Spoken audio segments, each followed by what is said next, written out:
nombre es Javier Rodríguez, yo soy pastor de la Iglesia de Jesús Puede Hacerlo, de la Alianza en Santa Rosa.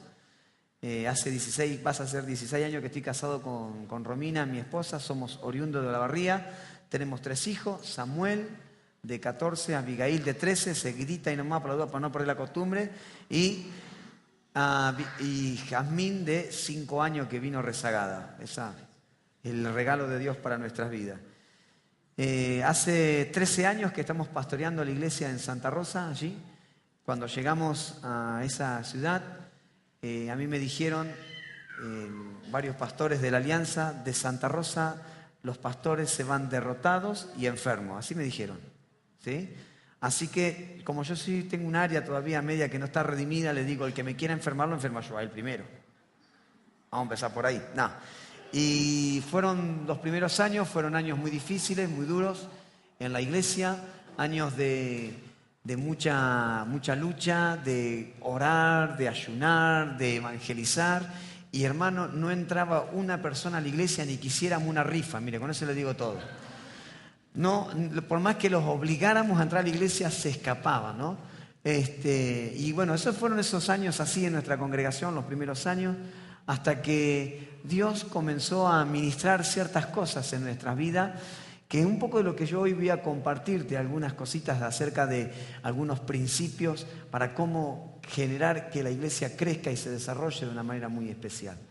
Después de esos 4 o 5 años que fueron los primeros años de comer arroz, así que si algún día me invita a su casa, no me dé arroz, por favor. Lo único que le pido, lo he comido de todas las maneras habida y por haber el arroz, ¿viste? Me daba vuelta, ni la llave se me caía, porque no tenía nada, hermano. Y aprendimos cosas del Señor, fuimos aplicándola a nuestra vida, a la iglesia, y comenzamos a ver cómo Dios comenzó a derramar de su gracia y de su poder de una manera muy, pero muy especial en nuestra congregación.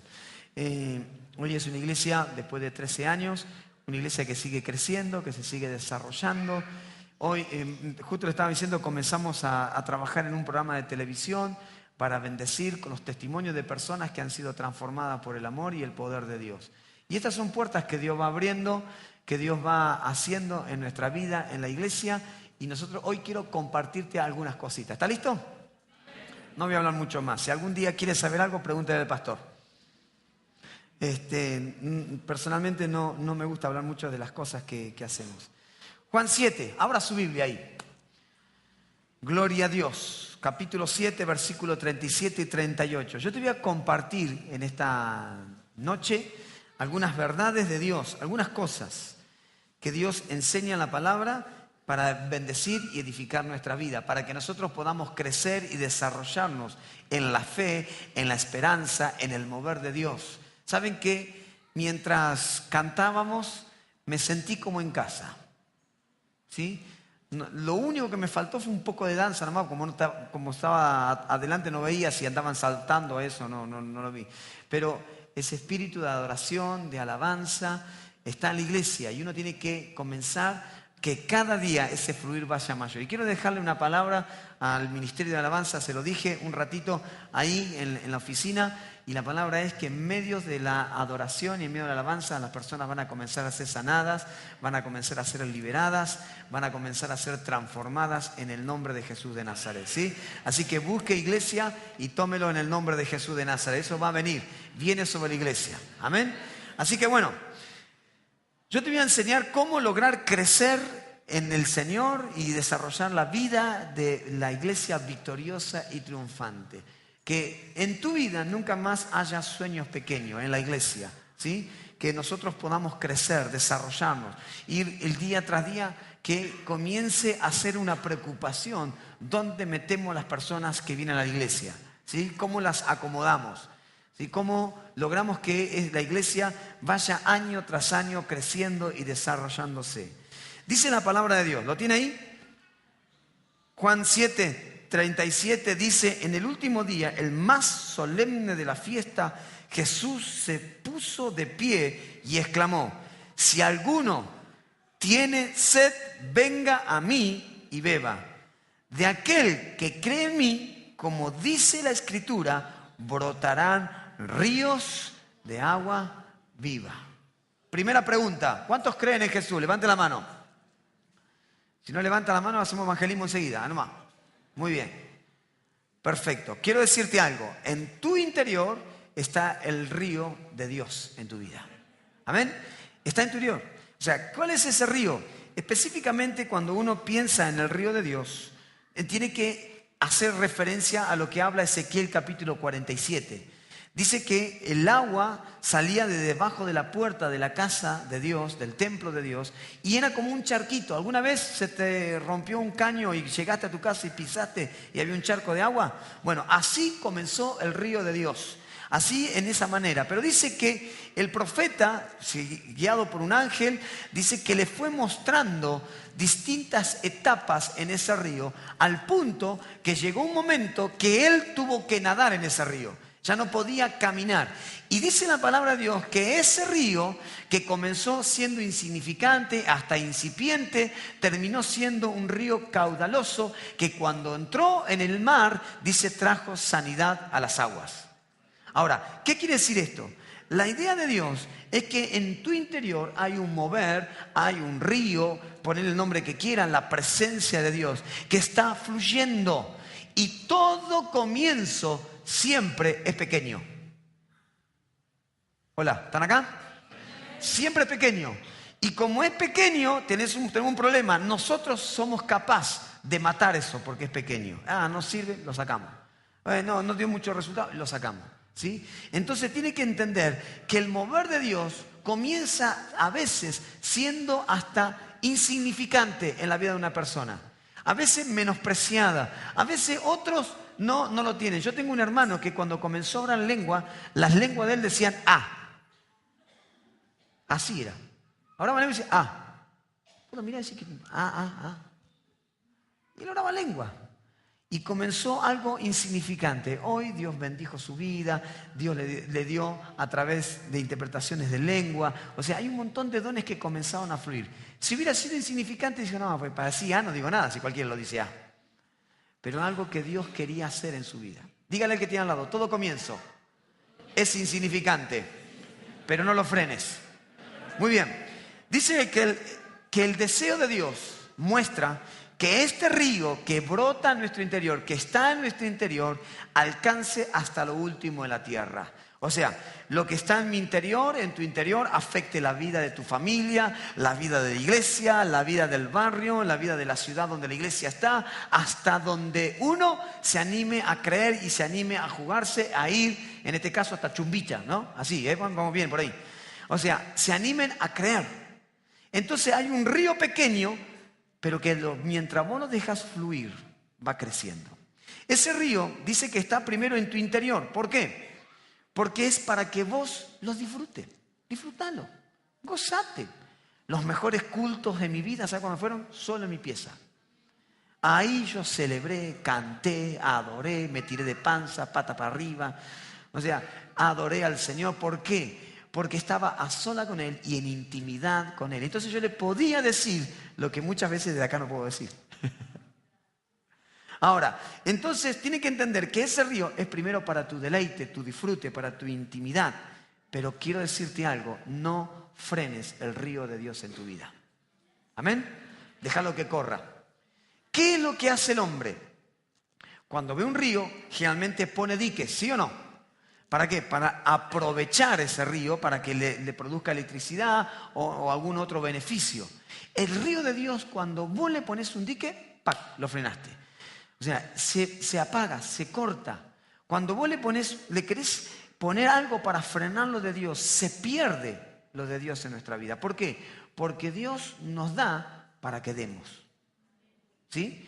Dios bendice mi vida para que yo pueda bendecir a otras personas. Y en esta noche me gustaría hablarte de esos diques. Esos diques que frenan el río de Dios. Esos diques que nos ponen un techo en el mover de Dios. Esos diques que de alguna manera uno puede percibir que hay más. Que dice, bueno, yo sé que Dios tiene algo más, que Dios se va a glorificar, pero me choco con algo y no puedo avanzar. Y estoy trabado en esa área. Hoy, como iglesia, les voy a enseñar vamos a explicarles los diques y vamos a romper esos diques en el nombre de Jesús. Amén. Decirle que tenés al lado, prepárate para inundarte. Muy bien. Primer dique, ¿está listo? Dice, el descuidar su palabra o descuidar la palabra de Dios. Primer dique interesante. Isaías dice, por tanto, mi pueblo fue llevado cautivo porque no tuvo conocimiento. O sea, ¿por qué el pueblo de Dios es destruido? Porque le falta conocimiento de Dios, le falta conocimiento de la palabra de Dios. Le falta adquirir, ¿sí?, destreza en la Escritura. Hay gente que lee la Biblia y la interpreta para cualquier lado. Hay gente que cuando mira la palabra del Señor dice que eso es un cuento viejo, una historia vieja, es para otro tiempo. Pero la Biblia dice que el cielo y la tierra va a pasar, pero la palabra de Dios va a permanecer para siempre. Entonces el pueblo no puede ignorar el conocimiento de Dios, que lo adquiero a través de la palabra de Dios. ¿Saben? ¿Cuántos hacen asado? Con leña, no con parrigán ni nada por el estilo. Muy bien, pocos, Señor. Tócalos para que aumenten más en el nombre de Jesús. Ahora, escuche esto. Cuando yo me casé, en mi familia siempre hubo buenos asadores, geniales, excelentes asadores. Entonces, nunca aprendí a hacer un asado. Casado, mi esposa me dice que quería que le hiciera pollo. Y le dije, bueno, ahí tenés el horno. Me dice, a la parrilla, ahí tenés la parrigás. ¿Saben lo que es la parrigá, no? Bueno, porque por ahí le pueden cambiar el nombre. Y le digo, ahí tenés la parrigá. No, dice, quiero a la parrilla de afuera. Hermano, en mi vida había aprendido un fuego. Jamás había aprendido un fuego. Entonces, ¿qué es lo que hice yo? Sabio, astuto, maniobrero. Prendí y puse el pollo. ¿Cómo no era un pollo? Parecía un pavo, grandote era, ¿viste? Y lo pongo ahí. Y lo hice, hermano, a fuerza de papel y alcohol. Así que ese pollo estaba espectacular, porque si había varios gustos en casa, todo el mundo podía disfrutar de ese pollo. Estaba jugoso, por no decir crudo, a punto, muy poquitito, y el otro decía sequito, por no decir quemado. O sea, había para todos los gustos. Si alguien quería ese pollo, podía aprovechar. Entonces, cuando uno quiere hacer un buen asado, después aprendí, tiene que usar buena leña, ¿sí o no?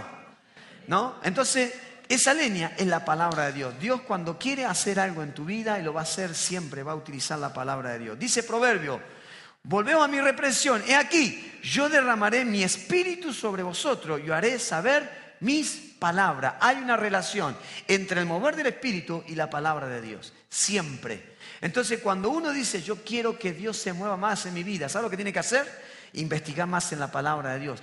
Hacer que Dios tenga leña en tu corazón, para que cuando venga el fuego, ¡pum! ¡Pum! Para arriba. ¿Entiendes? Entonces, ¿qué es lo que sucede? ¿Por qué? Porque hay gente que desconoce la palabra de Dios. Uno debe ser como un niño ante la palabra de Dios. Debe disfrutarla, debe gozarse. Si Dios dice blanco, es blanco. Si Dios dice esto no te conviene, a vos no te conviene ni a mí tampoco me conviene. O sea, ser prácticos ante la palabra del Señor. También nos enseña, o algo que quiero compartirte con respecto a esto, es por ejemplo de no ignorar la Escritura. Un día estábamos en una reunión de oración, te lo cuento esto porque esto es tremendo. Y estábamos orando por las necesidades y había una hermana que estaba batallada, luchada, oprimida, atormentada, ¿sí? Tenía de todo. Y estábamos orando con la hermana y la hermana dice, Señor, porque grande es la lucha, mucha la batalla, estoy cruzando un desierto, ¿viste? Más que una oración parece una depresión, pero bueno. Y estamos cruzando una lucha, un desierto, Señor, ¿cuándo se va a terminar? Pero yo sé lo que dice tu palabra, ¿viste? Que no hay mal que dure 100 años, ni cuerpito que lo aguante. Yo digo, ¿de dónde lo sacó eso? ¿Habrá leído el Martín Fierro? Digo. La unción, ¡pum! Hizo así. Se desplomó la unción. O sea, ahora, ¿qué es lo que...? Mira, bueno, hay gente que hace así, inventa cosas, ¿sí? Y le hace decir a la Biblia lo que no dice la Biblia. También dice la palabra, que quiero enseñarte esto, Salmo 119, que es uno de los salmos el más largo, y el capítulo más largo de la Biblia, dice, me regocijo en tu palabra.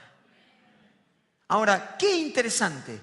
No solamente conocerla, no solamente dejar que Dios ponga leña en mi vida y para que el Espíritu arda en mi corazón y tenga fuego y el fuego no se consume.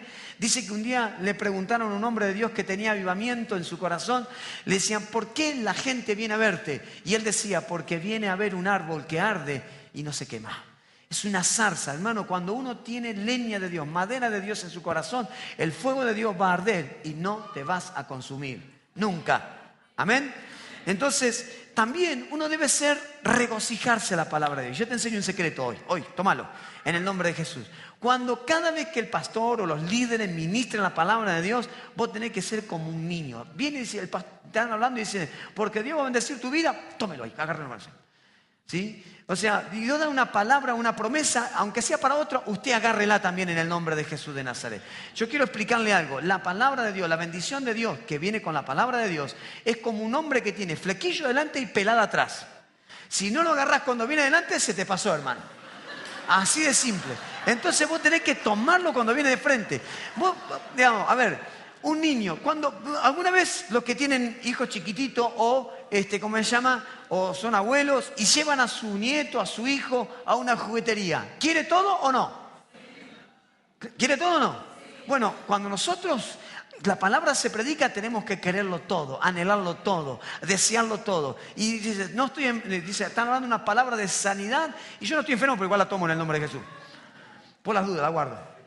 Ahora, ¿entiende? Entonces, uno de los diques es romper el desconocimiento de la palabra de Dios, regocijarte cuando escuchás la palabra, cuando ministran la escritura, tomala, anotá, grabate texto bíblico, sé un niño delante de la palabra de Dios.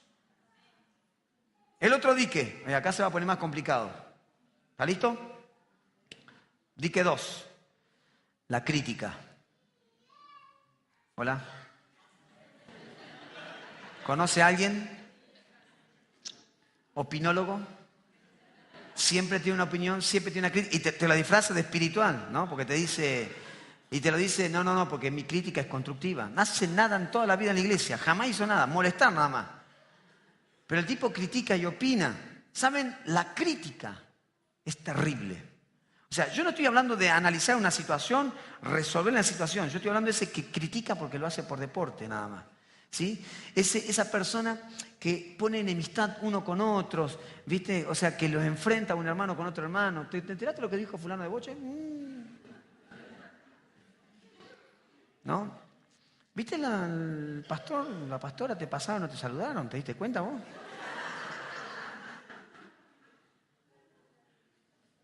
No sé si pasó esto. ¿No? Miren, yo le voy a contar un secreto, acá que estamos entre casa nada más. Por ejemplo, antes de empezar la reunión en la congregación y alguien me habla, yo no le presto atención. Me habla, y es como que algo que está conectado al lado mío que me hace ruido nada más. ¿Viste? Porque yo estoy enfocado en algo que es importante en ese momento. Entonces, ¿qué es lo que sucede? Aarón y María, quería decir.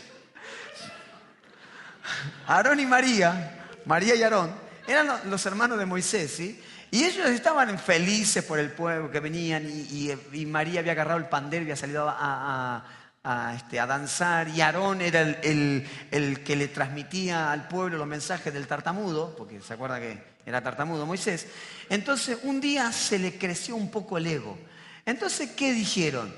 Se empezaron a criticar a Moisés porque la mujer era cusita. ¿Se acuerdan del texto? De ahí sale, ¿viste? Cuando dice, qué cosita linda que es ella. De ahí, ¿no? Y le empezaron a criticar. Y era cierto, porque la mujer era cosita, ¿viste? Ahora, ¿cuál era el tema?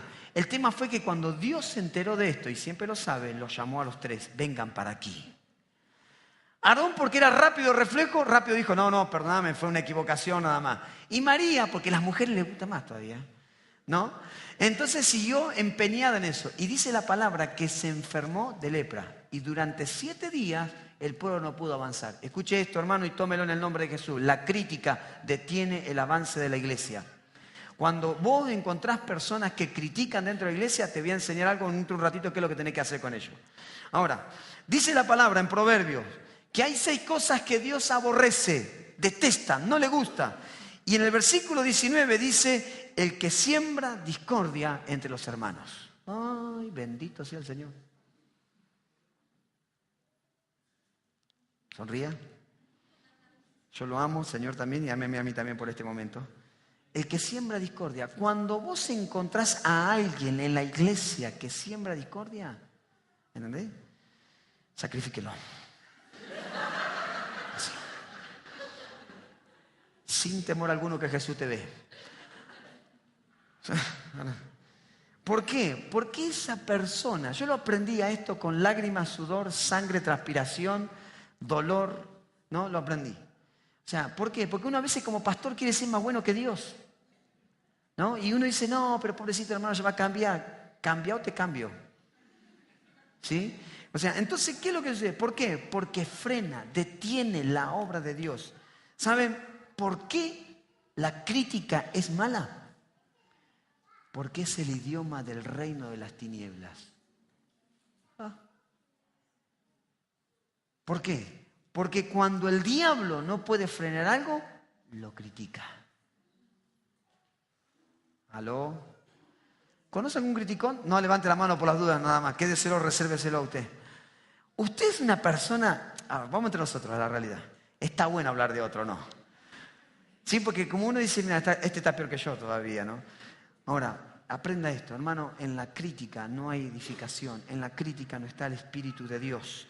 El libro de Hechos en Jerusalén, capítulo 6 del libro de Hechos, habla de que la iglesia había crecido, se había desarrollado en los primeros capítulos del 2 al 6. Y la iglesia venía conquistando absolutamente todo, venía tomando todo y habían llenado absolutamente todo Jerusalén del Evangelio. Y las multitudes se añadían día tras día. Dice la palabra que el Señor añadía a la iglesia a los que iban a ser salvos. Pero en aquellos días, dice, como crecía el número de los discípulos, hubo murmuración. ¿Saben? Lea después qué es lo que pasa. El río se detuvo. Cuando hay murmuración, la obra de Dios se detiene.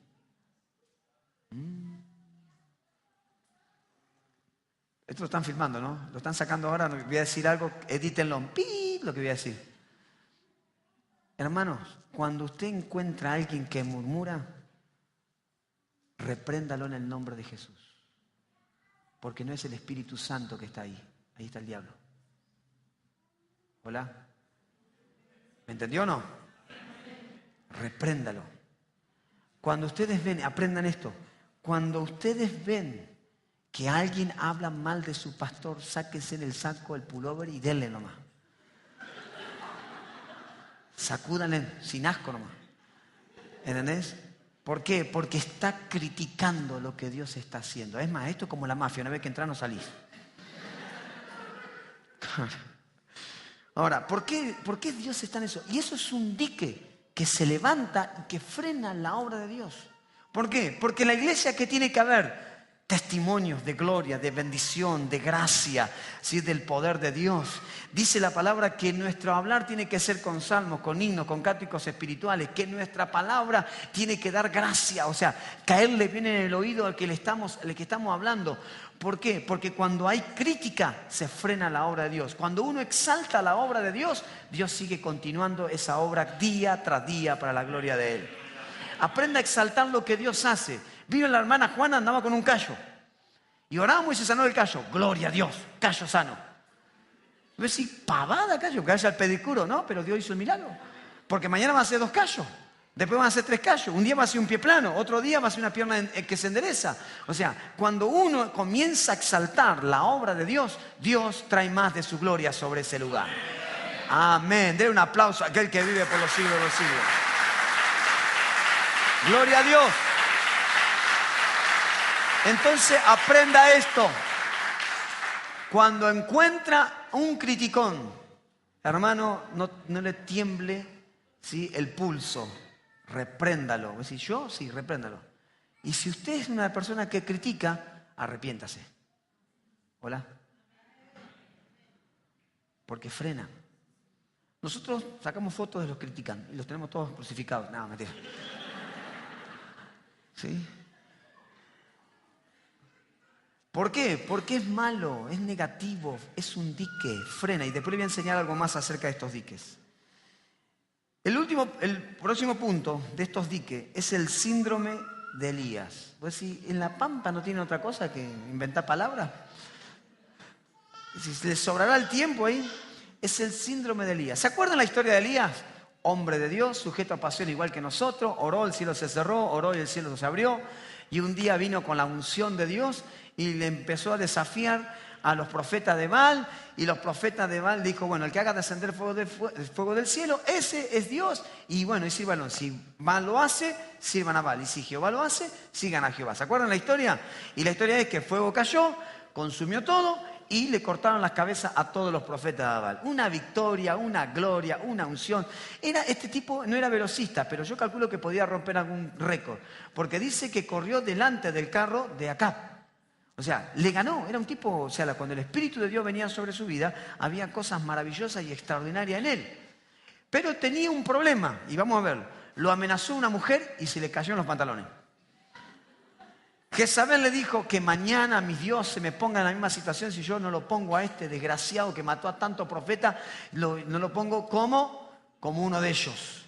Entonces dijo, como dice la palabra, soldado que huye sirve para otra guerra. No. Dice, ¿qué hizo este tipo? Se la mandó a mudar, se empezó a caminar por el desierto, se durmió, el ángel lo despertó, le dio de comer, se volvió a dormir, lo volvió a despertar y caminó 40 días hasta llegar al lugar donde Dios le había marcado. Dios le dijo, anda a mi monte, y él se metió ¿dónde? En la cueva. Entonces, el síndrome de Elías es ese síndrome que dice, solo yo he quedado. No era solo, porque había 7.000 que no habían doblado sus rodillas de Baal, 7.000 que seguían amando y sirviendo a Dios, pero él se sentía solo. El síndrome de Elías es el sentimiento de soledad, pero también de aislamiento. Es cuando la persona se aísla, ¿sí?, de la situación, de la iglesia, de la congregación. Mire, hermano, a ver, por decirlo de una manera muy práctica, la Biblia habla que Satanás es como un león rugiente que busca a quién devorar. Entonces, ¿a quién devora el león? Al débil. Devora a los cachorritos, a los que son pequeños, y devora también a aquel que se aisló de la manada. Entonces, mientras vos estés cerca de la iglesia, por más que, ¿cómo se llama? Vos tengas situaciones, pero te acercás, te unís, colaborás, participás, hay una protección de Dios sobre tu vida. El síndrome de Elías es el aislamiento, el sentimiento de que a mí nadie me quiere. ¿Hola? ¿Conoce alguno de esos? ¿Usted no? Pero esa gente, viste, que te dice, a mí en la iglesia nadie me ama, nadie me quiere, nadie me saluda, nadie se preocupa por mí, nadie. Y vos le oraste, le impusiste las manos, le impusiste los pies, lo ungiste con saliva santa y todo, y el tipo siempre se siente solo o sola. Entonces, ¿qué es lo que hace esa persona? Muchas veces nos puede pasar, y esto es un cuidadito para los líderes. Los líderes. Dios ama el equipo. Recuerden eso. Dios ama el equipo. Y hay líderes que pueden tener este pensamiento de que a mí nadie me quiere, nadie me ama y todos me hacen la guerra, entonces yo vivo aislado de la situación. O también puede pensar que es la última Coca-Cola en el desierto. O sea, que si él no está, la cosa no funciona, ¿no? Entonces, ¿qué es lo que pasa? Esa persona tiene un sentimiento de soledad y de aislamiento. Dios ama el equipo. Es más, Padre, Hijo y... es un equipo. Cada uno hace su tarea. ¿Cuántos son casados felizmente? Levanta la mano. Una mujer hizo así. Bien. Eso es un equipo. O sea, tu esposo complementa las cosas que a vos te faltan, ¿no? Y tu esposa te complementa a vos. Son un equipo. Dios ama el equipo. Dios le gusta jugar en equipo. Dios no quiere los llaneros solitarios en la iglesia. ¿Sonría? Que lo están filmando, hermano. Es cierto. Cuando vos encontrás que se levanta un dique de aislamiento en una persona o en una iglesia, ese dique hay que romperlo, hermano, porque Dios fluye en el cuerpo. Dios se mueve a través del cuerpo. Escuche esto. Un pastor no puede conquistar absolutamente nada sin la iglesia. Nada. Absolutamente nada. La otra vez, con el grupo de liderazgo, le dije algo así como esto a ellos. A pesar de que la iglesia cada vez es más grande, yo cada vez me siento más solo. Y me preguntaron por qué. Y les di las razones y los argumentos. ¿Por qué era esto? Porque yo entiendo que nosotros somos un cuerpo. Y ellos sin mí no son nada, y yo sin ellos no soy nada. ¿Hola? O sea, vos sin tus pastores no son nada. Y los pastores sin la iglesia no tienen nada. Entonces uno tiene que aprender a quebrar, hermano. Cuando uno se sienta aislado, puede haber varias razones de ese aislamiento. Complejo de inferioridad. ¿Sí? Una persona que tiene un complejo de inferioridad. Orgullo. Pienso que yo todo lo que hago es mejor que otro. ¿Sí? Puede haber un problema de que fracasé, no tuve los resultados que quería, entonces me aislé, me escondí. Y te puede pasar eso. Y en esta noche, en el nombre de Jesús, vamos a romper esos diques. Vamos a quitar ese dique de descuidar la palabra de Dios. Nosotros tenemos que amarla, desearla. Hermano, la Biblia no es desodorante, ¿sabía eso? ¿Sabe por qué, no?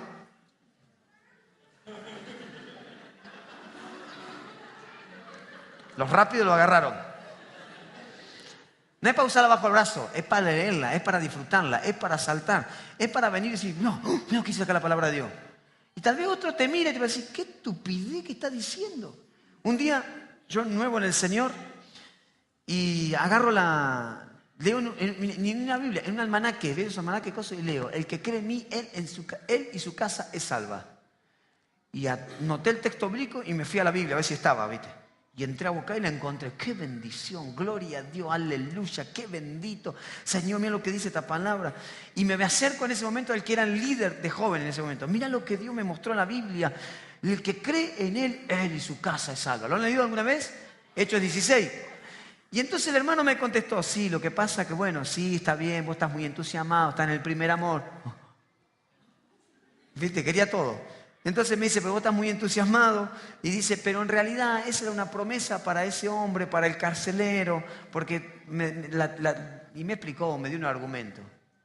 Yo lo miré la Biblia, lo miré la Biblia. Ah, sí, dice la Biblia. Y comencé a orar por mi familia. Hoy, varios de los integrantes de mi familia son pastores. Ahora, escuche esto. Si a vos Dios te dice, hay un elefante volando, decile, quiero 2, Señor. Porque es Dios el que te está diciendo que lo vas a hacer a través de la palabra de Dios. Y la iglesia celebra y se goza y se regocija. ¿Por qué es tan malo los diques? No solamente es porque frenan el mover de Dios y detienen la obra de Dios, sino que cuando se construye un dique, Satanás establece un trono en ese lugar. ¡Ja! Toma mate. Cuando el dique está construido, Satanás pone centinelas en ese dique para que nadie se acerque y rompa ese dique. Pero en el nombre de Jesús, en esta noche vamos a romper esos diques, vamos a deshacerlo, vamos a quebrarlo. Esos diques que frenaron la obra de Dios, que están deteniendo la obra de Dios, que tal vez una y otra vez pueden aparecer en la vida de la iglesia. Porque no solamente es una etapa y solamente, muchas veces Satanás vuelve una y otra vez para hacerlo. Ya saben cómo hacerlo, cómo quebrarlo, cómo romperlo. Y eso es lo que en esta noche vamos a hacer hoy acá. ¿Por qué? Porque la Biblia dice que el que cree en mí, de su interior correrán ríos de agua viva. Entonces Loma de Zamora tiene que saber que Cristo vive, es real, poderoso, sana, liberta, cambia las vidas y los corazones de las personas. Que Dios hace maravillas en cada vida. Y para que eso suceda, tiene que comenzar en tu vida. Decirle que te al lado, tiene que empezar en vos. Y zamarrearle un rato así, decir, tiene que empezar en vos. En el nombre de Jesús. Y ahora te hago la pregunta. ¿Y alguien me acompaña con la música? ¿Alguien le hago una pregunta? ¿Hay algún dique en tu vida? Hola. Ah, pues está todo lindo. Piensa que los diques están afuera. Los diques están adentro. Hola. ¿Hay algún dique? ¿Vamos a romperlo? Un paso para enseñarte cómo romper ese dique. Número 1. Si vos sos alguien que hace esto, que yo dije, descuidar la palabra o criticar,